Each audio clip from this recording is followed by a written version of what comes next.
You aid or abet, just help someone do all these things, go to jail.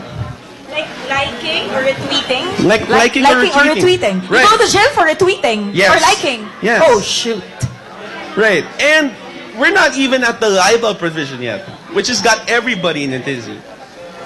So, under here, if you make a public or malicious imputation of a crime, vice or defect, real or imaginary, about any omission, condition, status, circumstance, you go to jail. Right. That tends to dishonor, discredit, or give you contempt, you go to jail.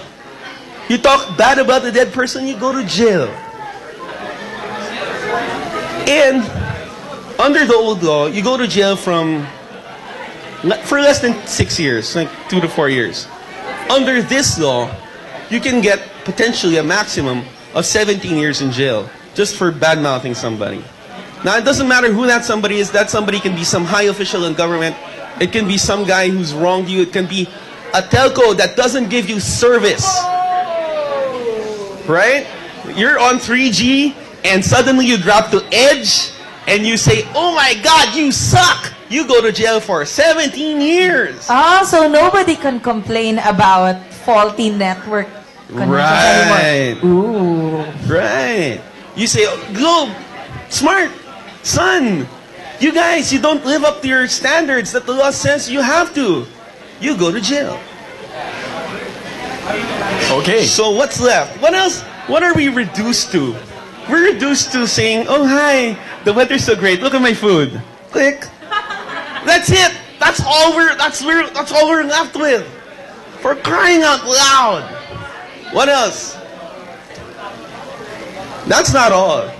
Right? So if you're scared then, be scared even more. The law also says that anything that's already punished under law is punished now. So, no, it's not retroactive. But, for example, you are torrenting a file, right? You can say goodbye to that. You can kiss your days of torrents goodbye. Because they don't really care whether, you have rights to that torrent or not. If you are torrenting something, they can shut you down. The Secretary of Justice can issue an order, say shut him down, and you're gone. You have no access, and they'll use that information against you. What information you say? The government can now go look in your computer, look at your traffic data for 6 months. What's traffic data? Traffic data is all the people you talk to by IP address and the size of the files that you send them. So, by subpoena, they can identify who's behind that IP address. They can know who you are. They can establish links. Oh, this guy, Kiko, he's sending files to Germany, Spain, the United States, Pakistan. Oh, he's a freaking terrorist. And he violates the IP code. Oh, let's put him in jail. They can do that. Okay. So, after that very comprehensive explanation by attorney Francis Acero, we have a brave soul. There is? Apparently there is one. Who will be for the cybercrime bill. Wow. Is his name Tony Ann? Can we call Mr. Tony Ann to speak in favor of the cybercrime bill? Finally. Oh wait, where's your shot, man? Another shot. So we were talking about white hat earlier. Tony, what's your stand on this? Okay, first of all, I want to make a disclosure, and that disclosure is, I'm actually against the cybercrime law, but they needed somebody to argue pro, and I debated in high school, so I volunteered. But everybody, that takes guts. That takes guts. I only agreed to do this if we could do a back and forth, because I want to liven this up for the crowd, right? Okay? So we're going to go back and forth, and we're going to ask questions and talk to each other, and I'm really going to go for the jugular, because he's an attorney, he can take it. Right? Right. Okay, so don't you think, Kiko, don't you think that the government has a right to determine the safety needs of its citizens? Yeah, but that's circumscribed by the Bill of Rights. You can only circumscribe rights that involve freedom of speech only if there's a grave and if there's a clear and present danger of an imminent threat that the state has a right to prevent. Moreover, a right to freedom of speech that's so enshrined in the Constitution. No law shall be passed abridging the freedom of speech, expression of the press, or the right of the people peaceably to assemble to petition the government for redress of grievances. That's subject to strict scrutiny. That means each law that's passed violating that carries with it a presumption that it is unconstitutional, and it's up to the government to prove that it's narrowly tailored to suit its needs. Here, I don't see that need. It's one size fits all. Well, the way I see it, my right to swing my fist ends where your nose begins, right?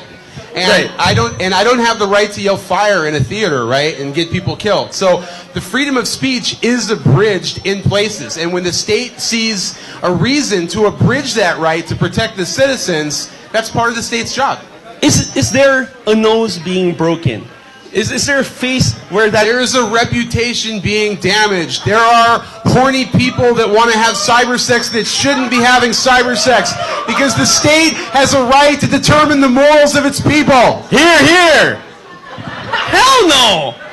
What? The state has no right stepping into the morals of each and every one. Morals? You're talking about a country that has like a Jesus in all the government offices, right?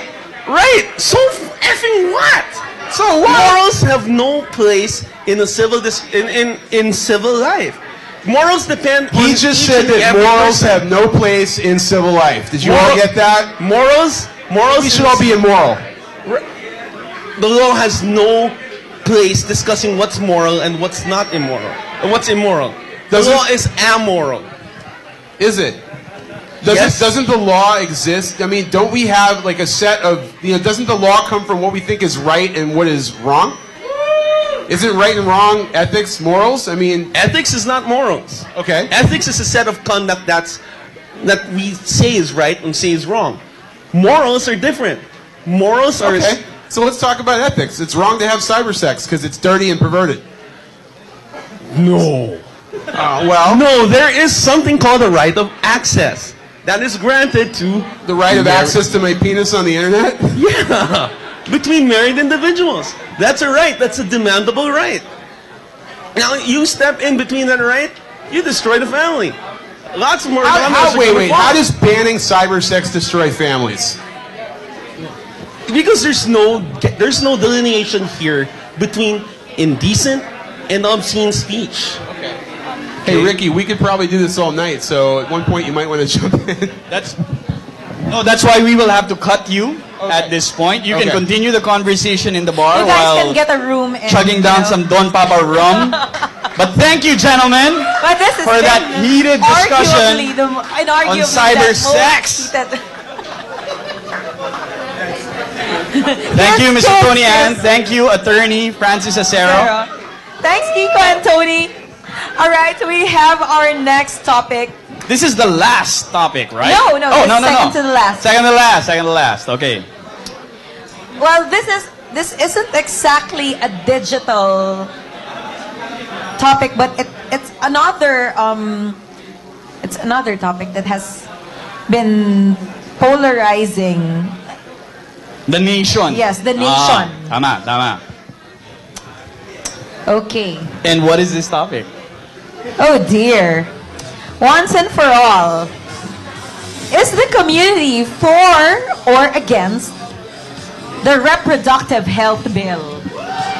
The reproductive health bill? We were just talking about cyber sex. Yeah, okay. I've been hearing people cheering. I don't know whether it's for or against the reproductive health bill. I know who I want to call for this one. Okay, bring it on. First, for yay. This is for yay. For the RH bill, we would like to call on Angel Guerrero of Adobo Magazine. Angel Guerrero for the RH bill.